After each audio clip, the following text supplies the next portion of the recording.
आज रेखीय संवेग का क्वेश्चन देखेंगे। द्रव्यमान और वेग का गुणनफल को क्या कहते हैं। जो द्रव्यमान है और वेग है उसके गुणनफल को क्या कहते हैं दोस्तों। तो आप ध्यान देंगे, उसके गुणनफल को कहते हैं संवेग, यानी कि द्रव्यमान और वेग के गुणनफल को संवेग कहा जाता है। ठीक है, संवेग बराबर होता है द्रव्यमान गुणे वेग। क्लियर है। अगला क्वेश्चन देखिए, द्रव्यमान और वेग का गुणनफल को क्या कहते हैं, संवेग कहते हैं। ठीक है, वही क्वेश्चन रिपीट किया है, ध्यान देंगे। क्लियर है। अगला क्वेश्चन क्या है, एक वस्तु का द्रव्यमान 85 केजी और वेग क्या है 60 मीटर पर सेकंड है, तो वस्तु का संवेग क्या होगा। दोनों को मल्टीपल कर देंगे। ठीक है, तो हो जाएगा आपका संवेग, यानी 5100 केजी मीटर पर सेकंड। तो केजी मीटर पर सेकंड जो होता है संवेग का यूनिट होता है। क्लियर है। अगला क्वेश्चन क्या है, m/2 द्रव्यमान की कोई वस्तु जिसका वेग 2 भी है का संवेग क्या होगा। देखिए यहाँ पे m/2 रख देंगे, यानी कि संवेग बराबर क्या होता है द्रव्यमान गुणे वेग। ठीक है, तो यहाँ देखिए m/2 मल्टीप्लाई 2 और भी 2 से 2 कट गया तो क्या बचा एम भी, तो आंसर क्या हो जाएगा एम भी। ठीक है, इजी क्वेश्चन था, आपको रख देना था। क्लियर है। अगला क्वेश्चन देखिए। ठीक है, संवेग, संवेग क्या होता है, तो वही चीज़ पूछा है, द्रव्यमान इंटू वेग को क्या कहते हैं, संवेग कहते हैं। तो ऑप्शन क्या हो जाएगा, ए इज द राइट आंसर। ठीक, पूछता भी है डिफिनीशन, किसी वस्तु के द्रव्यमान व वेग के गुणनफल को संवेग कहते हैं। संवेग एक सदिश राशि है क्योंकि इसका एक परिमाण होता है और एक दिशा भी होता है। क्लियर है। अभी क्वेश्चन देखिए, 80 केजी द्रव्यमान वाली एक वस्तु 60 मीटर पर सेकंड की वेग के साथ गतिमान है। ठीक है, तो वस्तु में उत्पन्न संवेग कितना होगा। देखिए वही फॉर्मूला लगा देंगे, क्या संवेग बराबर क्या हो जाएगा यम इंटू वेग, वेग तो मल्टीप्लाई कर देंगे, आंसर आ जाएगा। ठीक है, तो तेजी में देखिए, ठीक इसका भी आंसर वैसे आ जाएगा, गुणा कर देंगे 6 × 35, डायरेक्ट आंसर 300। एक गतिमान वस्तु का संवेग कुछ कारकों पर निर्भर करता है, निम्नलिखित में से कौन सा कथन सबसे उपयुक्त है। देखिए ये गजब का सवाल है, इसका आंसर हो जाएगा गतिमान वस्तु का संवेग उसके द्रव्यमान और वेग पर निर्भर करता है। तब ध्यान देंगे, गतिमान वस्तु का संवेग उसके द्रव्यमान और वेग पर निर्भर करता है, क्योंकि संवेग बराबर क्या होता है द्रव्यमान गुणे वेग, तो इसी दोनों पर निर्भर करेगा। यही आंसर हो जाएगा। अगला क्वेश्चन क्या है, अगला क्वेश्चन है, किसी सिस्टम में जब दो अप्रत्यक्ष पिंड के बीच टक्कर होती है तब उसमें गतिज ऊर्जा परिवर्तित हो जाती है, परंतु संवेग संरक्षित रहता है। देखिए जब टक्कर होता है एक वस्तु दूसरे वस्तु से, ठीक है, तो गतिज ऊर्जा परिवर्तित होती है, लेकिन संवेग क्या होता है संरक्षित रहता है, मतलब कि वही रहता है। किसी सिस्टम में जब दो अप्रत्यास्थ पिंडों के बीच टक्कर होती है तो उन पर लगने वाले बल के कारण उनकी गतिज ऊर्जा परिवर्तित हो जाती है, परंतु संवेग संरक्षित रहता है। निम्न में से किस समीकरण द्वारा संवेग की गणना की जाती है। तो संवेग की गणना की जाती है द्रव्यमान इंटू वेग। अगला क्वेश्चन क्या है, ध्यान देंगे। 20 मीटर पर सेकेंड की वेग से गति कर रहे 50 केजी द्रव्यमान वाले एक पिंड का संवेग क्या होगा, गुणा कर देंगे 5×10 यानी कि 1000। यदि किसी गतिमान पिंड की चाल दोगुनी कर दी जाए, तो उसकी संवेग क्या हो जाएगी, इसका संवेग क्या हो जाएगा दोगुना हो जाएगा। ठीक है, देखिए गतिमान पिंड की चाल यानी कि चाल दोगुनी हो रहा है, यानी संवेग बराबर क्या होता है, संवेग बराबर होता है द्रव्यमान इंटू वेग, तो वेग डायरेक्टली प्रोपोर्शनल है। अब वेग जो गतिमान है वेग दुगुना किया जा रहा है, तो जो वेग दुगुना किया गया तो संवेग क्या होगा दुगुना हो जाएगा, तो आंसर क्या हो जाएगा सी। अगला क्वेश्चन देखिए, एक टकराव में संवेग हमेशा की जाती है, संवेग की बचत की जाती है, अभी बताएं समझाए हैं। ठीक, ये सवाल देखिए, पिंड ए जिसका द्रव्यमान 2 केजी और पिंड बी जिसका द्रव्यमान 3 केजी है एक दूसरे की ओर क्रमशः 4 मीटर पर सेकंड और 2 मीटर पर सेकंड की वेग से बढ़ रहे हैं। एक दूसरे से टक्कर के समय प्रत्यास्थ संघटन होगा, तो इसका आंसर क्या होगा? विपरीत दिशा में। क्या हो जाएगा? विपरीत दिशा में। किसी वस्तु का संवेग किस पे निर्भर करता है? तो किसी वस्तु का संवेग द्रव्यमान और वेग दोनों पर निर्भर करता है, क्योंकि संवेग बराबर क्या होता है? द्रव्यमान मल्टीप्लाई वेग, इसीलिए दोनों पर निर्भर करता है। रेखीय संवेग, रेखीय संवेग द्रव्यमान इंटू वेग का क्या होता है? बराबर होता है रेखीय संवेग। 200 ग्राम द्रव्यमान वाली एक वस्तु का उसकी 10 जूल गतिमान ऊर्जा के साथ संवेग होगा, तो क्या हो जाएगा? 2 केजी मीटर पर सेकेंड। ध्यान देंगे, यदि संवेग और वेग दिया हो तो द्रव्यमान ज्ञात करने की प्रयुक्त सूत्र क्या होगा? तो हो जाएगा P/V। यदि वेग के दोगुना कर दिया जाए तो संवेग क्या हो जाएगा? दोगुना हो जाएगा, लेकिन गतिज ऊर्जा 4 गुनी हो जाएगी। इसको ध्यान रखना है, मोस्ट इंपॉर्टेंट सवाल है। ठीक है, देखिए वेग दोगुना किया गया, तो संवेग तो दोगुना होगा, लेकिन गतिज ऊर्जा 4 गुनी। कैसे? गतिज ऊर्जा क्या होती है? 1/2 mv² होता है, तो v² होता है तो दुगुना होगा तो 4 गुना हो जाएगा गतिज ऊर्जा। ठीक है, जब वेग दुगुना होगा तो गतिज ऊर्जा 4 गुनी हो जाएगी। यही यहाँ पे 2 रख देंगे तो 2 दूना का 4 हो जाएगी। लेकिन यही संवेग में क्या होता है? m इंटू v होता है, द्रव्यमान इंटू वेग। इसकी वजह से ये दुगुना होगा तो संवेग भी दुगुना होगा। तो फार्मूला ध्यान रखिएगा, कौन सा फार्मूला? 1/2 mv² और mv। ठीक है, वेग को यदि दोगुना कर दिया जाए तो क्या होगा? वेग को दोगुना कर दिया जाए तो क्या होगा? संवेग दोगुना हो जाएगा और गतिज ऊर्जा 4 गुनी हो जाएगी। 10 केजी द्रव्यमान वाली एक वस्तु 2 मीटर पर सेकंड वेग के साथ गतिमान है, तो वस्तु में निहित संवेग क्या होगा? तो कैलकुलेट कर देंगे 10 दूना के 20, क्योंकि संवेग बराबर क्या होता है? द्रव्यमान इंटू वेग। तो इसका आंसर हो जाएगा। ठीक है, देखिए संवेग संरक्षण नियम से सवाल है। ठीक है, अभी इसका एक और क्वेश्चन बचा हुआ है। एक हल्के और एक भारी पिंड की गतिज ऊर्जा समान है, इनमें से किसका संवेग अधिक होगा? ठीक है, तो भारी पिंड का संवेग अधिक होगा। एक हल्के पिंड और एक भारी पिंड की गतिज ऊर्जा अगर समान है तो संवेग किसका अधिक होगा? भारी वस्तु का संवेग अधिक होगा। ठीक है, तो ध्यान रखना है। संवेग संरक्षण का नियम देखिए, किसी रॉकेट का उड़ान भरना, ठीक है, किसी रॉकेट का उड़ान भरना संवेग संरक्षण के नियम पे आधारित है, समझा जा सकता है। ठीक है, रॉकेट का उड़ना संवेग संरक्षण के सिद्धांत पर आधारित है। इस नियम के अनुसार यदि कणों के किसी समूह का निकाय पर कोई बाह्य बल नहीं लग रहा हो तो उस निकाय का कुल संवेग नियत रहता है, अर्थात टक्कर के पहले और टक्कर के बाद संवेग बराबर होता है। निम्न में से किस सिद्धांत के अनुसार कोई रॉकेट अंतरिक्ष में कार्य करता है? तो हो जाएगा संवेग संरक्षण सिद्धांत के। ठीक है, संवेग संरक्षण सिद्धांत के।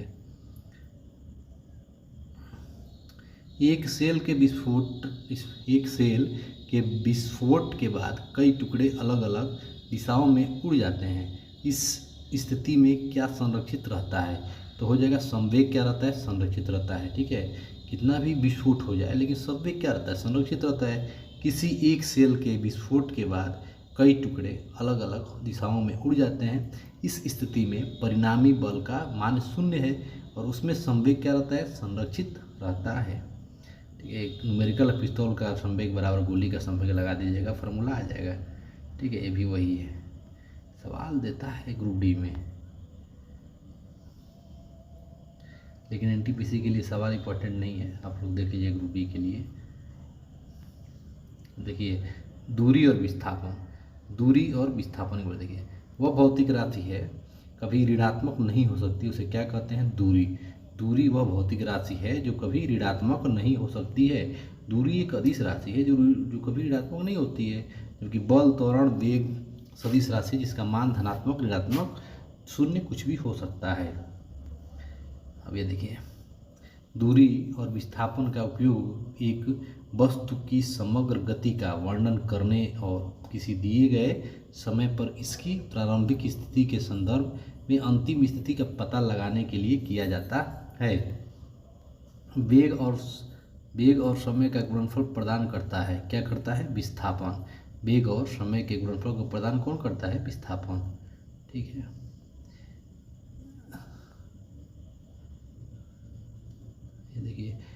जब जब एक प्रेक्षक के सापेक्ष समय के साथ वस्तु की स्थिति लगातार बदलती जा रही है तो क्या होगा, कहा जाता है कि वह गतिशील है। लगातार बदलेगी गति तो क्या कहेंगे, गतिशील है कि नहीं। अभी न्यूमेरिकल है 4 बराबर दूरी बटे समय लगा दीजिएगा, दूरी दिया है और टाइम दिया है 288/60, तो आंसर हो जाएगा 4.8। अब ये भी है 4 बराबर दूरी बटे समय, ठीक है, इसको भी लगा लीजिएगा। किसी वस्तु का त्वरण इसके वेग में प्रति इकाई समय में हुआ परिवर्तन है, ठीक है। किसी वस्तु का त्वरण इसके वेग में प्रति इकाई में परिवर्तन है, ठीक है। समय के साथ किसी वस्तु का वेग दिखाने वाले ग्राफ को कहा जाता है, क्या कहा जाता है, वेग समय ग्राफ कहा जाता है। औसत चाल और औसत वेग वस्तु की गति दर्शाता है, ठीक है। तो दिए गए समय अंतराल के दौरान एक भीड़ भाड़ वाली सड़क पर एक बस की गति क्या होती है, तो क्या होती है, देख लीजिए क्या होती है। भीड़ भाड़ वाली सड़क पे बस की गति, भीड़ भाड़ सड़क बस की गति समान गति से उदाहरण है, और समान गति के समान साथ साथ परिवर्तित होती है। इसका मान भिन्न समय पर वस्तु का भिन्न होता है। चाल, दूरी और समय में सही कहीं क्या है, 4 बराबर दूरी बटे समय, क्या 4 बराबर दूरी बटे समय, डिस्टेंस अपॉन टाइम। तत्कालिक वेग और औसत वेग तब बराबर होते हैं जब वस्तु में शून्य त्वरण हो जाता है, ठीक है। तत्कालिक वेग और औसत वेग तब बराबर होते हैं जब वस्तु में शून्य त्वरण हो जाते हैं। विस्थापन के परिवर्तन दर को क्या कहा जाता है, वेग कहा जाता है। विस्थापन के परिवर्तन दर को वेग कहा जाता है। विस्थापन की परिवर्तन दर को फिर आ गया वेग कहा जाता है। यदि कोई वस्तु समान समय अंतराल में असमान दूरी तय करती है तो इसे क्या कहते हैं, असमान गति कहा जाता है। किसी निर्दिष्ट दिशा में किसी वस्तु की गति को कहा जाता है, क्या कहा जाता है, ये हो जाएगा आपका आंसर, किसी क्या कहा जाता है, तो वेग कहा जाता है। निम्न में से कौन सी मात्रा चाल के साथ इसकी गति निर्दिष्ट करती है, तो हो जाएगा वेग, क्या हो जाएगा, वेग, ठीक है। अगला क्वेश्चन, एक निश्चित दिशा में बढ़ रही वस्तु की गति को वैज्ञानिक शब्दावली में किस पद के रूप में जाना जाता है, तो वेग। समय के साथ विस्थापन में परिवर्तन की दर को क्या कहा जाता है, तो वेग, बहुत आया है वेग। अप्रत्यक्ष गति से प्रोजेक्टाइल मोशन से क्वेश्चन क्या आते हैं, देखिए किसी कोण से फेंके जाने पर कोई वस्तु सर्वाधिक दूरी पर जाता है तो वह 45 डिग्री फेंकिए, भाला है जैसे हो चल जाएगा, बहुत दूर जाएगा।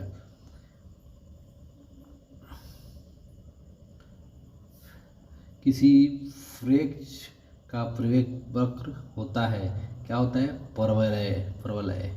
परवलयकार होता है, ठीक है।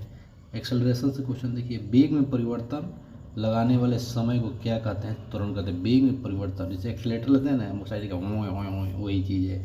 किसी पिंड के वेग में परिवर्तन दर को त्वरण कहते हैं। किसी पिंड के वेग में परिवर्तन दर को त्वरण कहते हैं। यह एक सदिश राशि है, इसका मात्रक मीटर पर सेकेंड स्क्वायर होता है। त्वरण बराबर वेग में परिवर्तन बटे समय, फॉर्मूला रख देंगे, आंसर आ जाएगा। वेग में परिवर्तन कर देंगे, देखिए वेग दोनों दिया हुआ है, 16 में से 6 घटा देंगे 10 आ जाएगा, 10/5 यानी कि 2 मीटर पर सेकेंड स्क्वायर आंसर हो जाएगा। जब कोई वस्तु एक समान गति से त्वरण कर रही हो तो इसका त्वरण क्या होगा, इसका त्वरण शून्य होगा। जब समय एक समान गति से कर रही थी तो त्वरण शून्य होगा।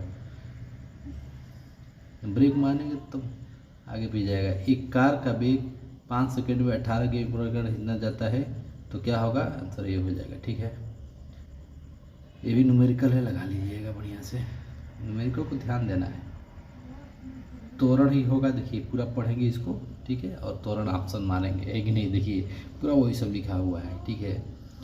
अब अगला का शून्य त्वरण का अर्थ क्या है, शून्य त्वरण का अर्थ क्या है, तो वस्तु का वेग स्थिर होता है। शून्य त्वरण क्या है, वस्तु का वेग स्थिर। देखिए जो क्वेश्चन है ना ये थ्योरी टाइप, उसको ज़्यादा ध्यान दीजिए क्योंकि एनटीपीसी में ही उठा के रख देगा, न्यूमेरिकल नहीं रखे, ये जरूर रखेगा। शून्य त्वरण का अर्थ क्या है, तो वस्तु के वेग स्थिर होता है, ठीक है, इसीलिए हम डायरेक्ट वही बता रहे हैं। धनात्मक त्वरण का अर्थ क्या है, धनात्मक त्वरण का अर्थ क्या है, देखिए धनात्मक त्वरण का जो अर्थ होता है वो आपका हो जाएगा किसी गतिशील वस्तु के वेग में 1 सेकंड में होने वाले वृद्धि धनात्मक दर त्वरण कहते हैं। वेग बढ़ता है अथवा त्वरण धनात्मक माना जाता है। ठीक है, तो आंसर क्या हो जाएगा? धनात्मक त्वरण का मतलब वेग बढ़ता है। ठीक है, बढ़ जाता है। एक समान वेग में चलती किसी वस्तु का त्वरण, एक समान वेग में चलती किसी वस्तु का त्वरण क्या होता है? शून्य होता है। एक समान वेग में, एक समान वेग, ध्यान रखिए। त्वरण की बीमी सूत्र क्या होता है? यल एम, ये होता है कि नहीं? इजी है, मीटर पर सेकेंड स्क्वायर होता है ना। तो टी का मतलब -2 है, एम है नहीं है तो 0 हो गया, कहता हूँ कहला है कि नहीं? ये लगा लीजिएगा नंबर का त्वरण बराबर वेग में परिवर्तन बटे समय। तो वेग में परिवर्तन क्या हो रहा है? 20 सेकेंड हो जा रहा है। 20 मीटर पर 20/10 यानी कि 2 आंसर। मंदता का अर्थ क्या होता है? वही एक्सेलरेशन है, ऋणात्मक त्वरण है। ठीक है, मंदता मतलब रिटार्डेशन, निगेटिव एक्सेलरेशन को क्या कहते हैं? मंदता कहते हैं। किसी वस्तु का वेग व्यतीत हुए समय के समानुपाती होता है तो वस्तु का क्या होता है दोस्तों? एक समान त्वरण होता है। बल बटे द्रव्यमान को क्या कहते हैं? बल बटे द्रव्यमान को त्वरण कहा जाता है। ये भी सवाल लगा लीजिएगा।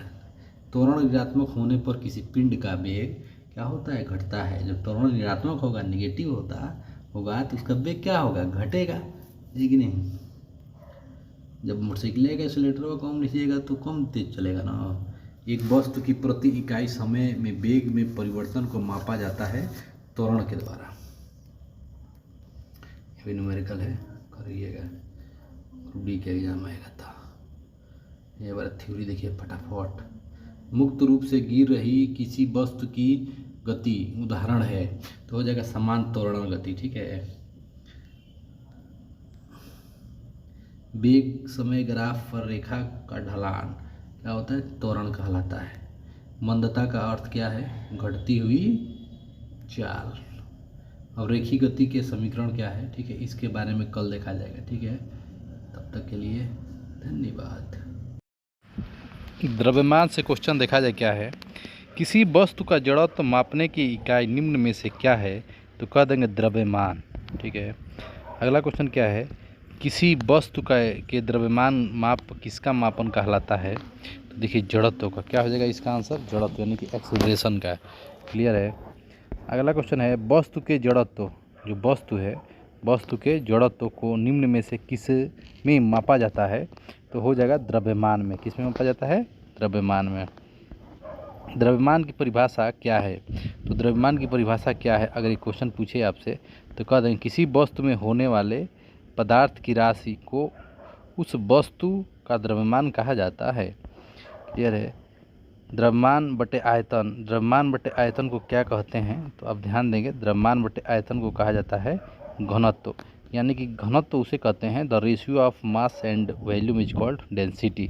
यानी कि द्रव्यमान घनत्व बराबर क्या होता है? द्रव्यमान बटे आयतन होता है। किसी पदार्थ का प्रति इकाई आयतन पर द्रव्यमान क्या कहलाता है? तो हो जाएगा घनत्व कहलाता है। क्या कहलाता है? घनत्व। अब देखिए ये क्वेश्चन दिया है न्यूमेरिकल का, तो समझिएगा क्या है कि भार है 200 न्यूटन तो इसका द्रव्यमान ज्ञात करें। तो क्या हो जाएगा? 20 kg। क्या हो जाएगा? 20 kg। ठीक है, W बराबर mg, तो यहाँ W रख दीजिए, g का मान रख दीजिए तो m निकल जाएगा। बल बटे त्वरण, बल बटे त्वरण को क्या कहते हैं? दाब कहते हैं, द्रव्यमान कहते हैं। बल बटे त्वरण को द्रव्यमान कहा जाता है। निम्न में से कौन सा त्वरण के माप को गुरुत्व के कारण प्रभावित नहीं करता है? तो हो जाएगा द्रव्यमान। क्या हो जाएगा? द्रव्यमान।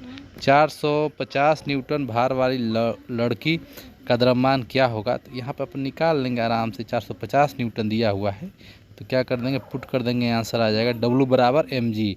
W बराबर mg करेंगे तो आंसर आ जाएगा। g का मान रख देंगे 9.8, तो 450 बटे 9.8 डिवाइड करेंगे, आंसर आ जाएगा। एक वस्तु का भार ऐसे ऐसे दिया है तो इसको W बराबर mg ध्यान रखेंगे। किसी ऑब्जेक्ट का द्रव्यमान नियत है और स्थान बदलने पर नहीं बदलता है। ठीक है, द्रव्यमान कभी बदलता नहीं है, आपको ध्यान देना है। किसी पिंड का संवेग 50 kg मीटर पर सेकेंड है और वेग 5 मीटर पर सेकेंड है, तो उस पिंड का द्रव्यमान क्या है? तो हो जाएगा 50 kg। कितना हो जाएगा? 50 kg हो जाएगा। ठीक है। यदि बल F और त्वरण A दिया हुआ हो तो वस्तु का द्रव्यमान m ज्ञात कीजिए। क्या हो जाएगा? F/A। क्या हो जाएगा? F/A। ठीक है। F बराबर ma होता है तो m बराबर क्या हो जाएगा? F/A हो जाएगा, है कि नहीं? अगला क्वेश्चन देखिए। अब न्यूटन के गति के नियम से क्वेश्चन क्या क्या है? न्यूटन की गति के नियम क्या है? निम्नलिखित में से कौन सा उदाहरण न्यूटन की गति के पहले नियम को दर्शाता है? तो न्यूटन की गति के पहले नियम को दर्शाता कौन है? तो हो जाएगा आपका आंसर, जब एक बस अचानक शुरू होती है तब यात्रियों को पीछे की ओर झटका लगता है। ये न्यूटन की पहला गति है। ठीक है। अगला क्वेश्चन क्या है? अगला क्वेश्चन ध्यान देंगे। अगला क्वेश्चन है आपका, यदि हम पेड़ की शाखा को तेज़ी से हिलाएं तो कुछ पत्तियां पेड़ से अलग हो जाती हैं। यह क्या है? यह जड़त्व है। क्या है? जड़त्व है। ठीक है। कोई वस्तु अगर स्थिर है तो अचानक गति आ जाए तो जड़त्व का नियम कहते हैं। गति का तीसरा नियम क्या होता है दोस्तों? तो गति का तीसरा नियम क्या होता है? स्थिति और वेग के बीच के संबंध को क्या कहते हैं? गति का तीसरा नियम कहते हैं। न्यूटन के गति के तृतीय नियम के अनुसार प्रत्येक क्रिया के बराबर परंतु विपरीत दिशा में प्रतिक्रिया होती है। अतः गति का तृतीय नियम किसी वस्तु की स्थिति तक वेग के बीच संबंध दिखाता है। ठीक है। ये हो गया, लगा लीजिएगा सवाल, न्यूमेरिकल है। अब देखिए अगला क्वेश्चन क्या है? द्रव्यमान से ही है, ये न्यूटन के नियम से है। ठीक है। गति का दूसरा नियम क्या है? गति का दूसरा नियम संवेग। क्या है? संवेग, यानी F बराबर ma। आपको ध्यान रखना पड़ेगा। न्यूटन की गति का दूसरा नियम, न्यूटन गति का दूसरा नियम क्या है? बल के प्रभावों को समझने में सहायक, बल के प्रभावों को समझने में सहायक करता है न्यूटन की गति के दूसरा नियम। ठीक है। अगला क्वेश्चन क्या है? अगला क्वेश्चन है F बराबर ma। तो F बराबर ma को न्यूटन के क्या कहते हैं? ये हो जाएगा आपका दूसरा नियम कहते हैं, F बराबर ma। अभी ऊपर ही बताए हैं। निम्न में से कौन सा कथन न्यूटन की गति के तीसरे नियम को सही है? तो न्यूटन की गति के तीसरे नियम भाई क्रिया प्रतिक्रिया है। अब ये समझिए, एक बल एक ही निकाय में विपरीत दिशा में लागू होता है। ठीक है। विपरीत दिशा में लागू होता है, अलग अलग नहीं। ठीक है। तो आपका ऑप्शन क्या हो जाएगा? सी क्या हो जाएगा? करेक्ट हो जाएगा। न्यूटन की गति के तीसरे नियम के लिए बल अलग अलग निकाय पर विपरीत दिशा में लागू होता है। न्यूटन की गति के नियम के प्रकाशन वर्ष क्या था? तो भाई 1687 यानी 1687 ईस्वी में था। ठीक है। गति का प्रसिद्ध नियम, गति का प्रसिद्ध नियम किसने दिया था? तो गति का प्रसिद्ध नियम दिया था न्यूटन ने दिया था। ठीक है। जड़त्व का नियम, बल, द्रव्यमान और त्वरण संबंधी नियम और क्रिया प्रतिक्रिया तीनों ध्यान रखेंगे। जड़त्व पहला हो गया, बल, द्रव्यमान एवं त्वरण F बराबर ma हो गया दूसरा, क्रिया प्रतिक्रिया तीसरा हो गया। एक निकाय के संवेग में परिवर्तन की दर को किसके समानुपाती है?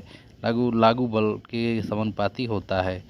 तो गति के द्वितीय नियम दर्शाता है, गति का जो द्वितीय नियम है ये दर्शाता है, क्या दर्शाता है? किसी वस्तु की गति परिवर्तन की दर शुद्ध बल की दिशा में वस्तु पर लागू शुद्ध बल के अनुपातिक होता है। क्लियर है? निम्नलिखित में से कौन सा कथन गलत है?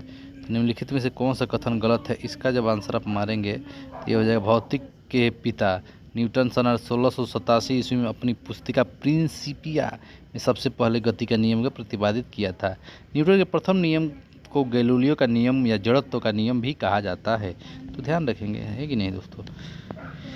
ये हो जाएगा kg मीटर पर सेकेंड स्क्वायर को क्या कहा जाता है? 1 न्यूटन कहा जाता है, क्योंकि F बराबर क्या होता है? m में। m हो जाएगा kg और त्वरण हो जाएगा मीटर पर सेकेंड स्क्वायर, तो kg मीटर पर सेकेंड स्क्वायर को क्या कहा जाता है? 1 न्यूटन कहा जाता है।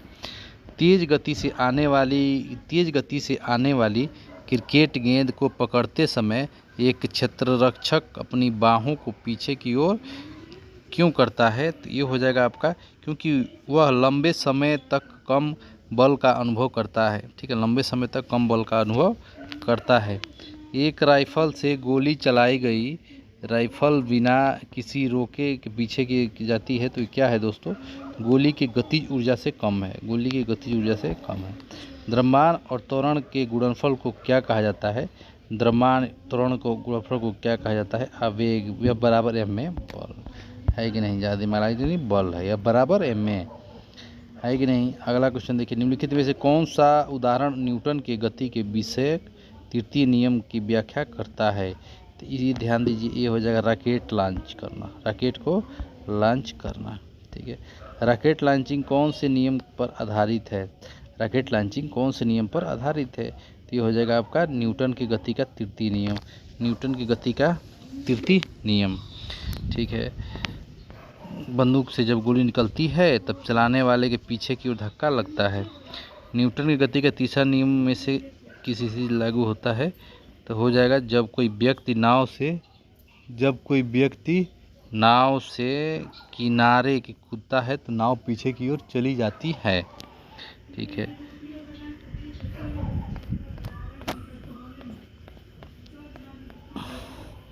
निम्न में से कौन सा न्यूटन की गति के तीसरे नियम का उदाहरण है?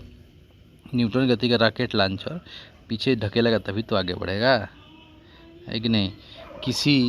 किसी भी क्षण किसी रॉकेट का त्वरण निर्वासित गैस के वेग की घात n के समानुपाती होता है। यहाँ n का मान होना चाहिए, क्या होना चाहिए?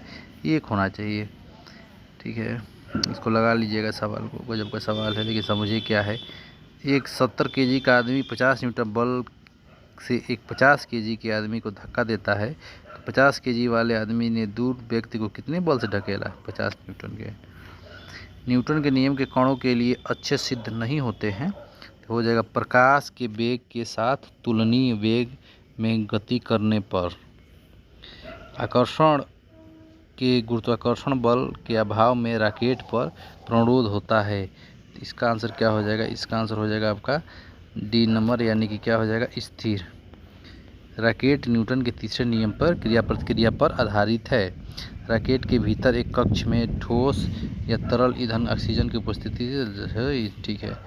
स्थिर या गतिज अवस्था में परिवर्तन का प्रतिरोध करने की एक वस्तु की प्रवृत्ति को क्या कहा जाता है? जड़त्व कहा जाता है।